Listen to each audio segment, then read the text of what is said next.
Hi everybody, today we will talk about how to fix To-Do app or Microsoft To-Do app. You click on settings.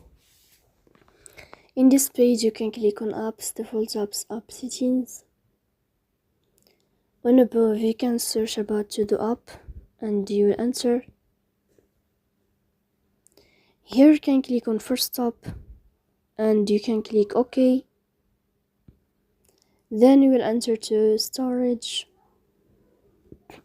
Then you can click on clear cache. In the end you can go to Play Store. You will search about To-Do app or Microsoft To-Do,